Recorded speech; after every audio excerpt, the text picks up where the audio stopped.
PCS के paper में उत्तर प्रदेश में सेकंड रैंक प्राप्त करने के बाद अनन्या के घर पर खुशी की लहर देखने को मिल रही है। हमारे साथ मौजूद है अनन्या, जिन्होंने पीसीएस के पेपर में सेकंड टॉप किया है। जो आपने टॉप किया है इसकी मतलब पढ़ाई की है, पढ़ाई में कितनी समस्याएं हैं और किसको कैसे झेलते हुए सर समस्याएँ तो बहुत नहीं आई हैं क्योंकि पेरेंट्स का सपोर्ट रहा। ये बिल्कुल ज़रूर है कि इनिशियली मैं ग्रामीण परिवेश से बिलॉन्ग करती हूँ। मेरा जो भरण-पोषण है वहीं हुआ है। लेकिन मैं बचपन से ही यहीं Raebareli city measures public school में पढ़ती थी। तो सर इनिशियल के कुछ ईयर्स वो डेली अप डाउन का स्ट्रगल हो गया, या गाँव में रहने में आपको सारी सुख-सुविधाएँ नहीं होती, तो उसका स्ट्रगल हो गया।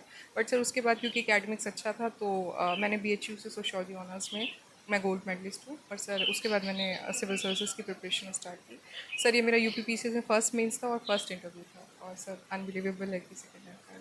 सबसे बड़ी बात, और भी फैकल्टीज हैं, आपने इसी फैकल्टीज को चूज किसको ये मान करके? सर मे बी मेरा मुझे सर ट्वेल्थ मेरा पीसीएम बैकग्राउंड से है, बट मुझे कभी ऐसा फील नहीं हुआ कि मेरा एप्टीट्यूड इंजीनियरिंग की तरफ या डॉक्टर बनने की तरफ है। सर सिविल सर्विसेज में मुझे लगता है कि पब्लिक इंटरेक्शन जो होता है, या सर इंडिया में कोई ऐसी और जॉब नहीं है जो इतनी डाइवर्सिटी आपको प्रोवाइड करती है या ऐसा प्लेटफॉर्म प्रोवाइड करती है। सर हालांकि मैं उसको एंड गोल नहीं देखती, मुझे लगता है कि एक टेक ऑफ का प्लेटफॉर्म है और उसके बाद कुछ और भी करना चाहें आप लाइफ में तो कर सकते हैं। तो एंड गोल नहीं है, बट बिल्कुल डाइवर्स जॉब प्रोफाइल तो है इसकी, और उसने मुझे अट्रैक्ट किया। इसमें जो चैलेंजेस आते हैं सर, वो एक ह्यूमन बीइंग की पर्सनैलिटी डेवलपमेंट के लिए भी बहुत इंपॉर्टेंट है।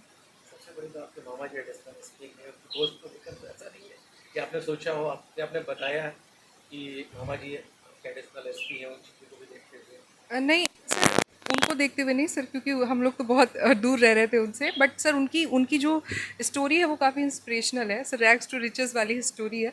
तो सर उनकी मेहनत से ज़रूर इंस्पिरेशन मिलता था, बट जो सिविल सर्विसेज का गोल था वो मैंने टोटली खुद ही डिसाइड किया है। उनका मतलब उनका या फैमिली मेम्बर्स का कोई भी हस्तक्षेप नहीं था कि हम अपना करियर कौन सा पाथ चूज़ कर रहे हैं। तो सर ये तो मैंने खुद ही डिसाइड किया है। दूसरी चीज़, आपके पिताजी वो चले जाते, जब छोड़ के चले जाते, मगर आपकी टीचर। शिक्षिका हैं। जी सर। और ऐसी स्थिति में पढ़ाई कर पाना है, पेरेंट्स का सपोर्ट, क्योंकि टाइम आपके पिताजी सुबह घर आप निकल गए और फिर शाम को आए।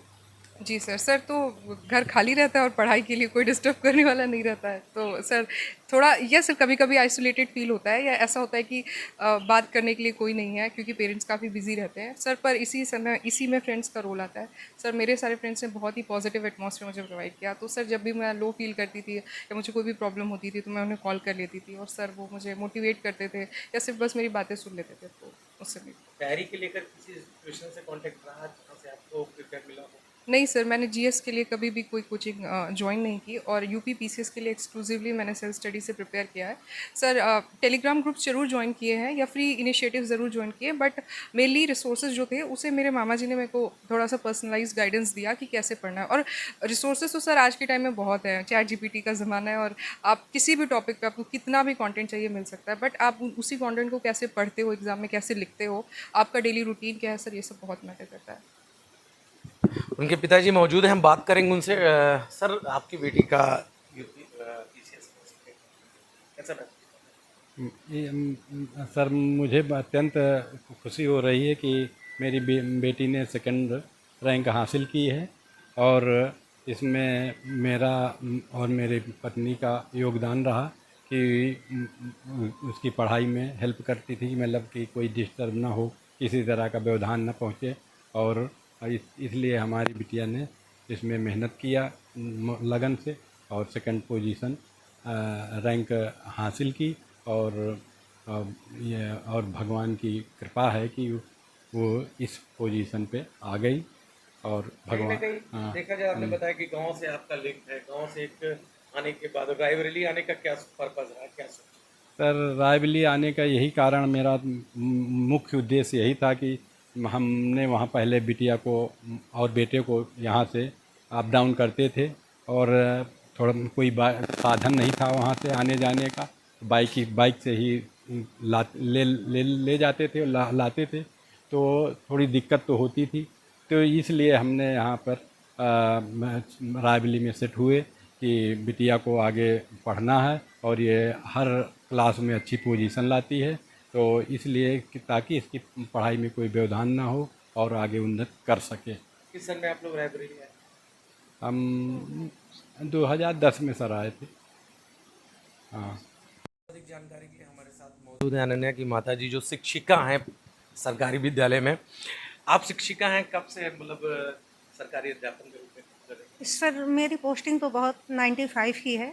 हमने 95 में ज्वाइन किया था और सर यूपीएस राजापुर में मैं शिक्षिका पद पे, सहायक अध्यापक पद पे कार्यरत हूँ।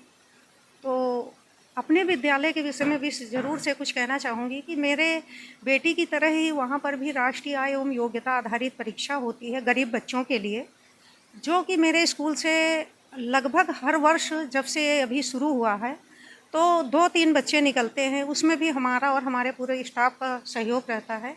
और हम अपने विद्यालय में भी जैसे बिटिया के लिए चाहते हैं कि अच्छी मेहनत, कड़ी मेहनत करे, आगे बढ़े, तो जो बच्चे हैं उनको भी हम लोग आगे बढ़ाने और अच्छा कर, मतलब उनको भी चाहते हैं अच्छा करें और भरपूर मेहनत करते हैं। सर जो लोग जान रहे हैं वो समझते हैं कि हम लोग पूरी से करते हैं स्कूल में। और सामने आती एक महिला हैं, अब माँ हैं। माँ का दर्जा पहले होता है अपने बच्चों के प्रति। आप चढ़ जाती हैं पढ़ाई के लिए, बच्चों को पढ़ाने जाती हैं। ऐसी स्थिति में अनन्या की पढ़ाई और आपके बेटे की पढ़ाई को लेकर के कितनी समस्याएं सामने आई होंगी? सर समस्याएं बहुत आई हैं, पर इसमें कहेंगे कि बच्चे और बेटी दोनों ने भी मेरा सहयोग दिया। मेरे बच्चे अनुशासित थे और वो मुझसे हर कुछ ईमानदारी से ही करते थे और ऐसा घर का माहौल था कि जो टाइम मुझे अपने घर में मिलता था, क्योंकि स्कूल हम लोग टाइम से जाना, टाइम से आना, इस चीज़ में पूरा फोकस रहता था। पर शाम सुबह जो भी था, बच्चे अपने आप अनुशासित थे और कठिन मेहनत करते थे। बेटी के लिए मुझे अलग से कुछ नहीं करना पड़ा, उसने खुद ही स्वयं से रिजल्ट काफ़ी अच्छा दिया। और ये ज़रूर था मुझे कि कुछ अच्छा कर जाए तो अच्छा है। फिर भी एक बार मान लिया था कि कहीं से गिरे तो कहीं अटके, यानी वहाँ से कोई छोटी रैंक भी मिल जाती तो मुझे था कि चलो कोई तो जॉब है। पर यह ज़रूर था कि बेटी सेल्फ डिपेंड रहे, अपने आत्मनिर्भर रहे, ये ज़रूर मेरी इच्छा थी।